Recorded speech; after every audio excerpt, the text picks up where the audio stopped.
So, my sweet, our last night together.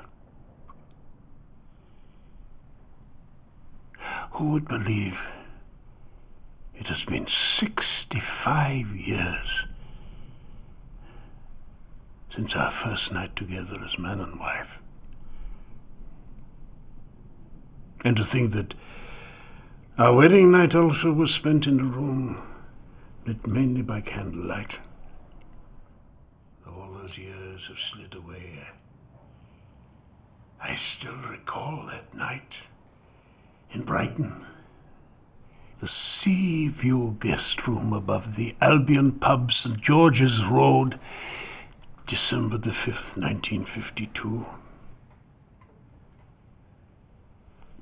It is all still there, Leah. Every moment. Pride of place. I actually still recall the slight mustiness in that room, as if the curtains needed airing. And I can still feel the hot wax spilling over my hands when I moved that candle so that I could see you. And the weight of the wedding ring on my finger. Certain memories just seem to stick. Details of history, Myer, you used to say. Irrelevant moments that sear themselves into your memory. Those little things that seem so insignificant at the time, but for some reason or other, they never disappear. They decide that they are going to stick with you, whether you want them to or not. I mean, I could not have been more than 5 years old, and yet I remember as clear as day Rebbe Mendel ripping apart a warm challah bread and explaining to me why there were 6 strands in there. Or why should I remember that the oven door in our kitchen needed to be lifted a little bit on the left before it could open? Now, why would I remember that? Why remember that when there are far more important things in my life that have gone? And some that I am glad have gone. Gone? Well, maybe they just stayed away. You only realize how good your memory is when you try to forget.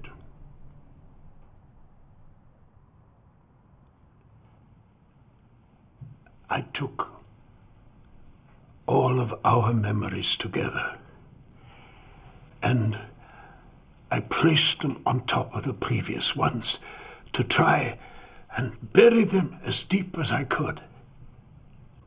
I thought that if I couldn't get rid of them, at least I could smother them.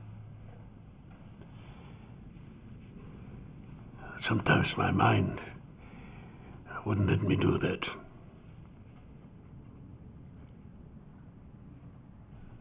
From you onwards, every memory was a blessed one, Leah. For 40 years, I said nothing, and you never forced me to explain. You knew, and you understood, even though I never said. Most of it.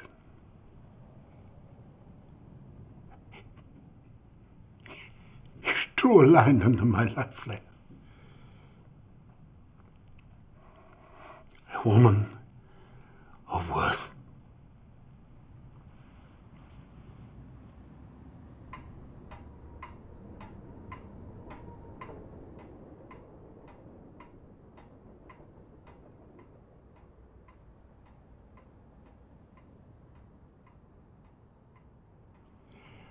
You know, I had 7 older sisters, and yet despite that, I was still a happy child. Our parents cared for us, provided for us all, and loved us all. Home, friends, learning Torah, that was my life. And my world was the village, We all lived as a community in those days together, side by side. Nobody knew any differences. It was multiculturalism before anybody ever came up with that word. And then,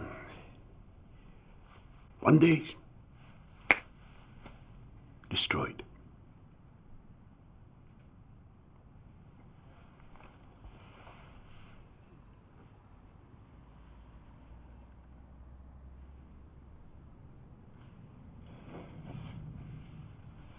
You know, one of the greatest and simplest pleasures of my life was sitting in that chair looking out across the garden and seeing young Jonah kicking his football up against the garage wall.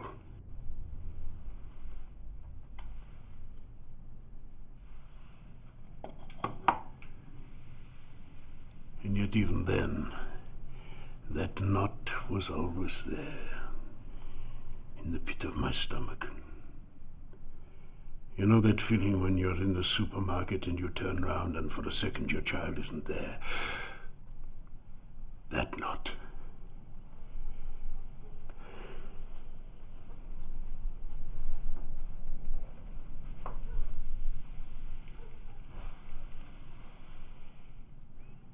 I was 9 years old when my childhood came to an end.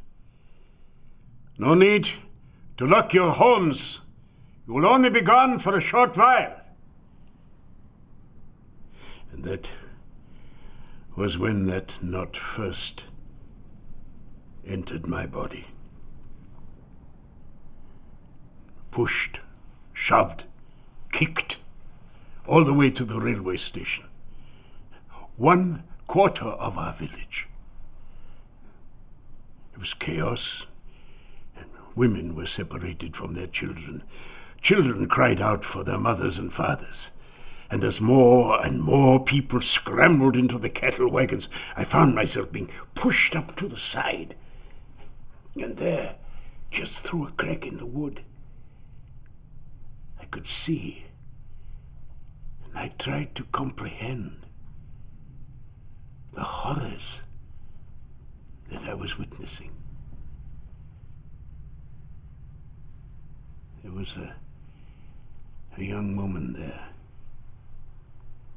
a mother. She was crying. Her baby was crying. And this guard, he was filled with hate. I have never seen so much hate. He was foaming with hate. And he snatched the baby from the mother by the legs and swung it up against the side of the wagon.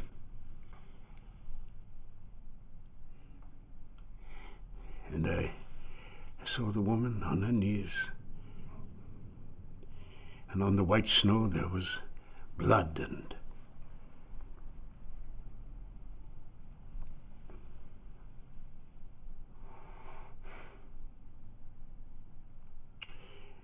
yet, as the train pulled away and the wails became whimpers and the children stopped crying, I find myself looking out through that crack and thinking how beautiful the sky and the mountains were beyond our village. How much sugar is that?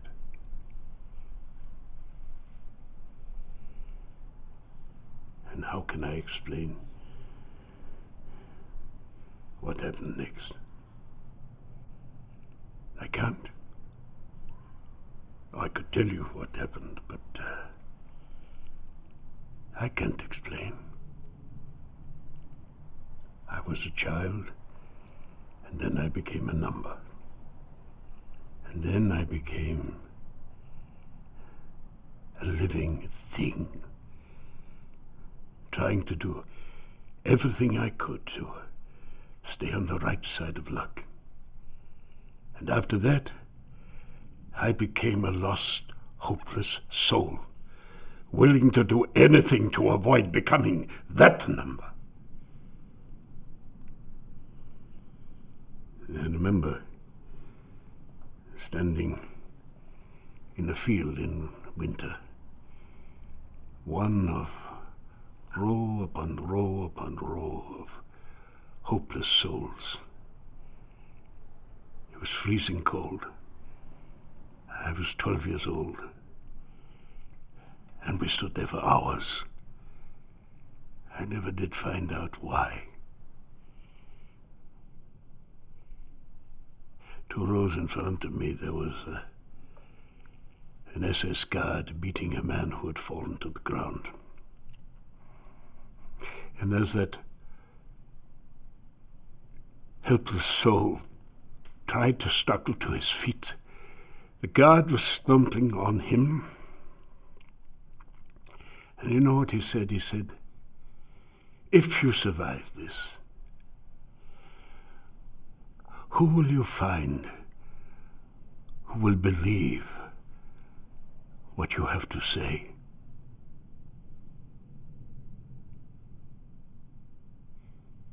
Who will believe? I was silent for 40 years, and you know why? Because I feared what that guard said.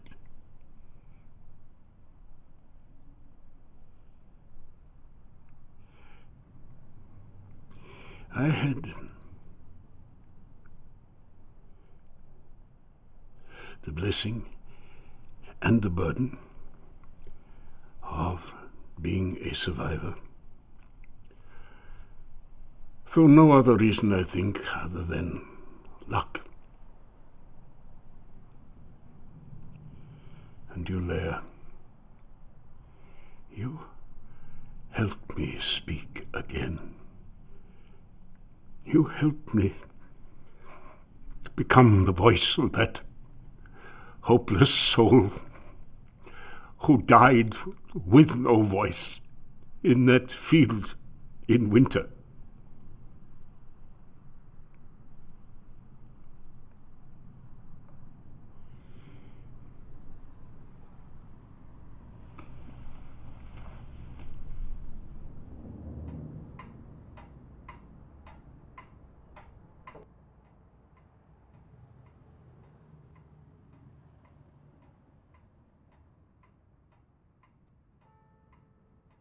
I was thinking of the lives of those people who came through that hell. What incredible people they became. Doctors, musicians, poets, chemists, businessmen, pacifists, soldiers, world leaders. No. Strong men and women, such incredible human beings. I myself was not incredible. My greatest achievement was you, Leah, my shining star. And even that was down to my luck. With a little bit of help from your old friend Beatty. God bless her soul. You can imagine I was a little confused that cold winter morning in 1949 when Beatty came up to me. She was no looker, and she explained to me that you were sorry you could not come to the dance with me because you were unwell, but would I please come to her and visit her? Well, my heart was going. And I thought to myself, what dance? Leah has never even spoken to me before. So you can imagine how nervous I was when I on the door of your parents' house, and you came and opened the door, and just for a second I thought I saw a little confusion in your eyes, and then you smiled and you welcomed me in.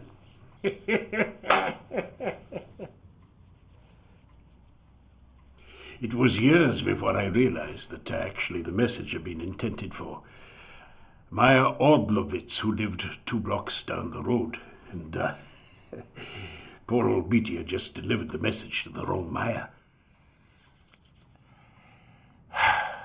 My luck. My muzzle led me to you, Leah. And you accepted me. You had courage.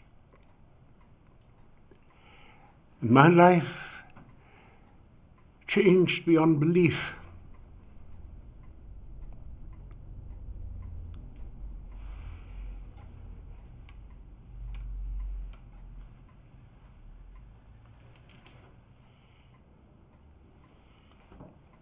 My mind wandered as we ate our Passover meal last week.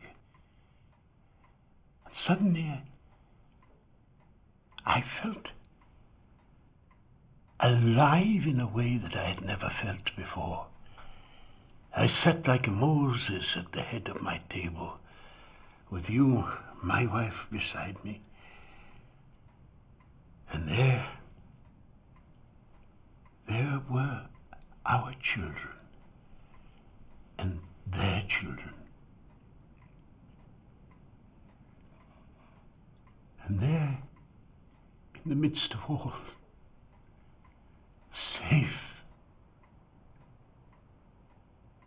and no older than that baby that I saw smashed against the side of the railway wagon.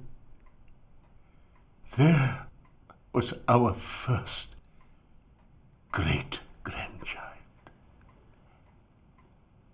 Suddenly, that knot inside me went away. I felt my heart burst with life and with hope, but mainly love.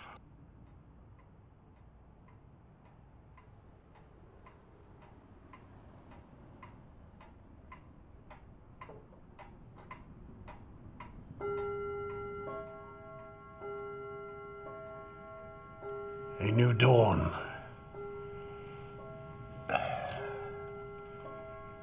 And the start of a new journey for both of us.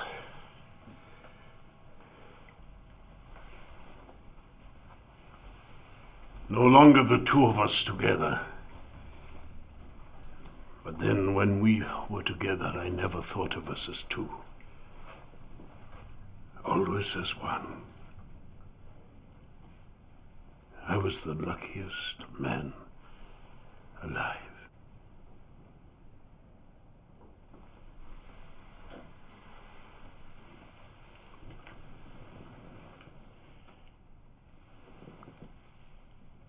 I have to go now, Leah.